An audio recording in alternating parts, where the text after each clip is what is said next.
আসসালামু আলাইকুম। তৃতীয় অধ্যায় যুক্তিবিদ্যার প্রথম পত্র নিয়ে কয়েকটি এমসিকিউ দিচ্ছি তোমাদেরকে। ট্রাম শব্দটি কোন শব্দ থেকে এসেছে? গ নাম্বার এটা হচ্ছে টার্মিনাস। এটা হচ্ছে টার্মিনাস শব্দের অর্থ। খ নাম্বার প্রান্ত। টার্মিনাস শব্দটি কোন ভাষা থেকে এসেছে? এটা হচ্ছে ঘ নাম্বার। দেখো এটা কিন্তু ঘ নাম্বার। তারপরে হচ্ছে যুক্তিবিদ্যার শব্দ কয় প্রকার? 3 প্রকার। নিচের কোনটি পদযোগ্য শব্দ? গ নাম্বার শালুক এবং অথবা খুব। কোন ধরনের শব্দ? এটা হচ্ছে ঘ নাম্বার সাবাস। আছি এগুলো হলো খ নাম্বারের জন্য পদ নিরপেক্ষ শব্দ। জীব, মানুষ, অসভ্য, মানুষ, এই 3টি পদের মধ্যে কোন পদটি ব্যাগত শব্দের বেশি? ক নাম্বার এটা হচ্ছে জীব।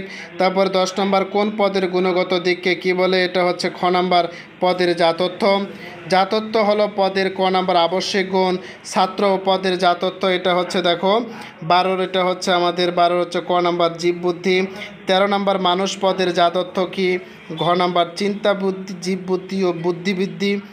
জীব বুদ্ধি মানুষের একটি গ নাম্বার মৌলিক গুণ। পদের ব্যাকত্ব জাতত্বের মধ্যে কোন ধরনের সম্পর্ক রয়েছে? ক নাম্বার বিপরীতমুখী। পদের ব্যাকত্ব ও জাতত্বের হ্রাস বৃদ্ধি কীভাবে ঘটে? ক নাম্বার বিপরীত নিয়মে। মা মেয়ে কোন ধরনের পদ? খ নাম্বার সাপেক্ষ পদ। এরপরে দেখো এখানে বলছে শিক্ষক কোন ধরনের পদ? এটা ঘ নাম্বার সাপেক্ষ। গণপ্রজাতন্ত্রী বাংলাদেশ সরকার এটা কোন ধরনের পদ? যৌগিক। নিচের কোনটি বস্তুবাচক পদ? এটা ক নাম্বার মানুষ। কলম কোন ধরনের পদ? এটা খ নাম্বার বস্তুবাচক। জাতি উপজাতি কোন ধরনের পদ? এটা হচ্ছে সাপেক্ষ। যে পদের নিজস্ব অর্থ আছে তাকে কি বলে? নিরপেক্ষ। কোনটি সমষ্টিবাচক শব্দ? খ নাম্বার গ্রন্থাকার। অন্ধ ও বাবা দুটি কোন ধরনের পদ? গ নাম্বার এটা হচ্ছে ব্যাহতাত্মক। সরলতা, উদারতা, মানবতা এগুলো কোন ধরনের পদ? এটা ঘ নাম্বার গুণবাচক। কোনটি অনির্দিষ্ট পদ? এটা খ নাম্বার সাদা ফুল। অবধারণা হলো ক নাম্বার। দেখো দুটো ধারণের মিল। যুক্তিবাক্যের অংশ কয়টি? খ নাম্বার 3টি। কোনটি কোন সন্ন্যাসী নয় মূল্যবোধ সম্পূর্ণ? এটা খ নাম্বার এটা হচ্ছে ই। গুণ অনুসারে যুক্তিবাক্যের শ্রেণীবিভাগ কোনটি? ক এটা হচ্ছে খ নাম্বার এটা হচ্ছে সদর্থক ও নয়র্থক। গুণ ও পরিমাণ অনুসারে যুক্তিবাক্য কয় প্রকার? 4 প্রকার। কোনো মাস নয় দ্বিপদ, এটি কোন শ্রেণী যুক্তিবাক্য? সার্বিক ও নয়র্থক। সন্ধান অনুসারে যুক্তিবাক্যের শ্রেণীবিভাগ কোনটি? এটা হচ্ছে খ নাম্বার নিরপেক্ষ সাপেক্ষ যুক্তিবাক্য। সকল আম মিষ্টি নয় বাক্যটিতে যৌক্তিক রূপ কোনটি? গ নাম্বার কিছু আম নয় মিষ্টি।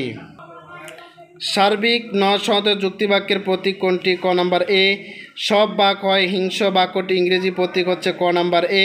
মানুষ বুদ্ধিমান বাক্যটি যৌক্তিক রূপ কোনটি? খ সকল মানুষ হয় বুদ্ধিমান। সকল প্লাস উদ্দেশ্য হয় বিধে, এটি কোন যুক্তিবাক্যের রূপ? এটা সার্বিক। পরিমাণ অনুসারে যুক্তিবাক্য কয় ভাগে ভাগ করা যায়? ক নাম্বার এটা হচ্ছে তোমার 2 ভাগে। ব্যাপকতা বলতে কি বোঝায়? এটা 42-এ খ নাম্বার পদের প্রসারতা। পদের ব্যাপকতা কি প্রকাশ করে? খ নাম্বার ব্যাকত্ব। 44 হচ্ছে ব্যাগের ব্যাপকতার ব্যাপ্তির নিয়ম হচ্ছে ক নাম্বার 2টি। কোন ধরনের যুক্তিবাক্যের বিধেয় পদ প্রাপ্য? খ নাম্বার নয়র্থক। এস ইবি ইন অফ সূত্রটি প্রবক্তাকে? ঘ নাম্বার সুইনবান। নিচের কোন যুক্তিবাক্যে উদ্দেশ্য বিধেয় উভয় পদে প্রাপ্য? খ নাম্বারই। সার্বিক নয়র্থক বাক্যের কোন পদ প্রাপ্য? এটা হচ্ছে গ নাম্বার উদ্দেশ্য বিধেয়। গ নাম্বার বলছে এখানে দেখো 2 3, একটা হচ্ছে টিটা। ব্যাগর্থক কি? এটা গ নাম্বার হবে। দেখো মিলিয়ে নাও কোনটি জাতর্থক পদ? অনেকগুলো প্রশ্ন আসছে। গ নাম্বার।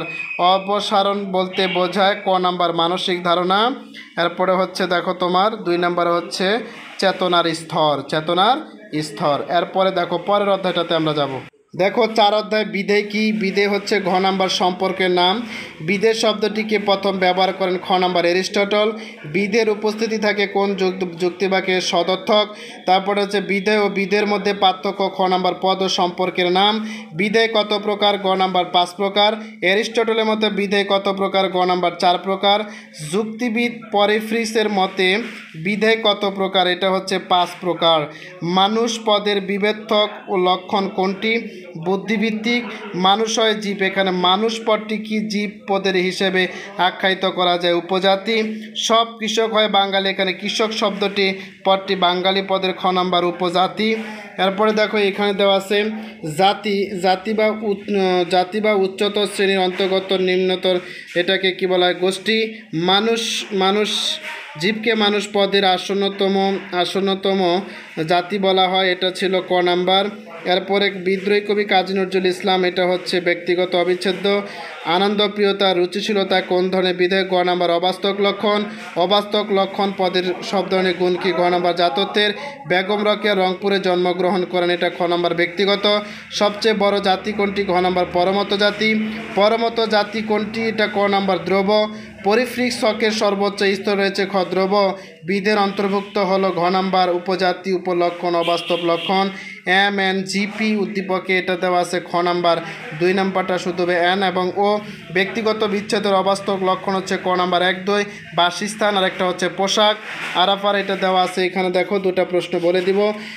দৃষ্টান্ত এ ধরনের পদের বিধেয়ক প্রতিফলিত ঘটেছে, ঘ নাম্বার অবাস্তব লক্ষণ। দৃষ্টান্ত 2 এর প্রতিফলিত এখানে দেওয়া আছে, খ নাম্বার ব্যক্তিগত অবিচ্ছেদ্য লক্ষণ। একটা উদ্দীপক দেওয়া আছে, উত্তরগুলো মিলিয়ে নাও, যদি ভালো হয় সবার জন্য।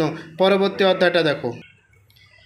জানা থেকে অজানা গমনের প্রক্রিয়াকে কি বলে, অনুমান। যুক্তিবিদ্যার মূল আলোচ্য বিষয় কোনটি, অনুমান। তারপরে হচ্ছে অনুমানের মাধ্যমে প্রাপ্ত নতুন বাক্যকে কি বলা হয়, এটা হচ্ছে সিদ্ধান্ত।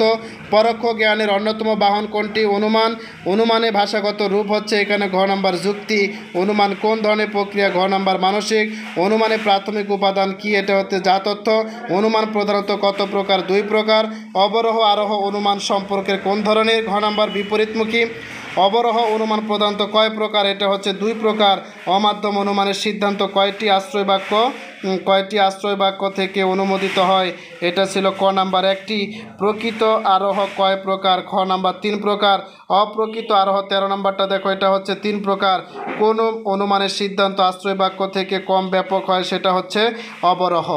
এরপরে দেখো অবরোহ অনুমানের প্রতি, এটা ঘ নাম্বার নিম্নমুখী। অবরোহ অনুমানের লক্ষ্য কি, এটা গ নাম্বার আকারগত। অবরোহ পদ্ধতিতে কিভাবে সিদ্ধান্ত টানা হয়, এটা অবরোহ অনুমান হচ্ছে ক নাম্বার বিশেষ থেকে সার্বিকে গমন।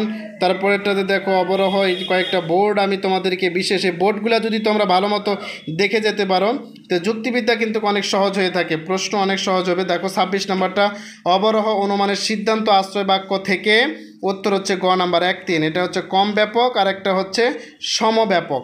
অবরোহ অনুমানের সিদ্ধান্ত, এটা ঘ নাম্বার বলা যাবে বাস্তব ঘটনা পর্যবেক্ষণ ভিত্তিক, সার্বিক ও সংশ্লেষণ আশ্রয় বাক্য থেকে ব্যাপক।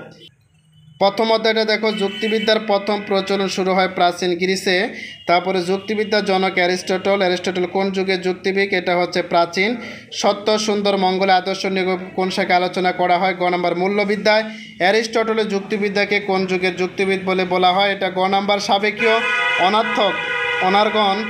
অনার্গন গ্রন্থটি কার লেখা, এটা ছিল আমাদের ক নাম্বার অ্যারিস্টটল। মধ্যযুগীয় যুক্তিবিদ্যার জনককে, খ নাম্বার আল ফারাবি। লোগোস শব্দটি কোন ভাষা থেকে এসেছে, খ নাম্বার গ্রিক। লোগোস শব্দের অর্থ কি, এটা হচ্ছে স্মৃতি, চিন্তা বা ভাষা। যুক্তিবিদ্যার মূল আলোচ্য বিষয় হলো, এটা হচ্ছে অনুমান। আর কয়েকটি দেখো এখানে আছে। ব্যুৎপত্তি অর্থের দিক থেকে যুক্তিবিদ্যা হচ্ছে ক নাম্বার উত্তর ভাষায় প্রকাশিত চিন্তার বিজ্ঞান। ভাষায় চিন্তার প্রকাশিত সম্পর্কিত বিজ্ঞানকে বলা হয় যুক্তিবিদ্যা। যুক্তিবিদ্যা কোন ধরনের চিন্তা নিয়ে আলোচনা করা হয়, অনুমানমূলক। যুক্তিবিদ্যার ইংরেজি প্রতিশব্দ হচ্ছে লজিক। লজিক শব্দটি কোন শব্দ থেকে এসেছে, এটা হচ্ছে লজিকি শব্দটি কোন ভাষার শব্দ, এটা হচ্ছে গ্রিক শব্দ। এ সিস্টেম অফ লজিক গ্রন্থটির লেখক হচ্ছে J.S. মিল। যুক্তিবিদ্যা হলো চিন্তার বিজ্ঞানের ধারণা কে পেশন করেছেন, জোসেফ। যুক্তিবিদ্যাকে বিজ্ঞান কলা উভয় বলেছেন কোন যুক্তিবিদ, J.S. Mill. And introduce to logic গ্রন্থের রচয়িতা হচ্ছে জোসেফ। যুক্তিবিদ্যা হচ্ছে বৈধ যুক্তি, এটা ঘ নাম্বার কপি। যুক্তিবিদ্যা কোন ধরনের বিজ্ঞান, আদর্শনিষ্ঠ। জ্ঞান কত প্রকার, 2 প্রকার। যুক্তিবিদ্যা একটি কলাবিদ্যা, কারণ এটা হচ্ছে এটিকে জ্ঞানে বাস্তবে প্রয়োগের কৌশল শিক্ষা দেয়। যুক্তিবিদ্যা একাধারে একটি বিজ্ঞান ও একটি কলা, কোন দুটি যুক্তিবিদ বলেছেন, মিল ও টয়লি। যুক্তিবিদ্যা হলো বস্তুনিষ্ঠ বিজ্ঞান, ব্যবহারিক বিজ্ঞান, আদর্শনিষ্ঠ বিজ্ঞান। এরপরে যুক্তিবিদ্যার আলোচ্য বিষয় আচারগত, বস্তুত, সার্বিক, তিনটাই। যুক্তিবিদ্যা আমাদের অন্ধবিশ্বাস বিমূর্ত, তারপরে ভাষাকে সবগুলো উত্তর। যুক্তিবিদ্যার উদ্দেশ্য হলো সবগুলো ভাষা প্রকাশিত সত্য আর হচ্ছে শুদ্ধভাবে। 31 নাম্বার হচ্ছে যুক্তিবিদ্যার অনুমানের লক্ষ্য হচ্ছে ক নাম্বার 1 আর 2 সত্যকে অর্জন, মিথ্যাকে বর্জন। কলা বলতে বোঝায় এখানে ঘ নাম্বার দক্ষতা, কর্ম, নৈপুণ্য, আর একটা হচ্ছে পটুত্ব। যুক্তিবিদ্যার শত স্বতঃসিদ্ধ নিয়মগুলো হলো ঘ নাম্বার কার্যকারণ নিয়ম, অভেদ নিয়ম, বিরোধ নিয়ম। আর বাদ বাকি দেখো এটা দেওয়া আছে ক নাম্বার প্রাচীন যোগ, এরপরে এটা দেওয়া আছে খ নাম্বার বুদ্ধিবৃত্তিক যোগ। যদি ভালো লেগে থাকে পরবর্তী ভিডিওগুলো পাওয়ার জন্য চ্যানেলটি অবশ্যই ফলো, সাবস্ক্রাইব ও শেয়ার করে দিবে। ভালো থাকো, সুস্থ থাকো, আল্লাহ হাফেজ।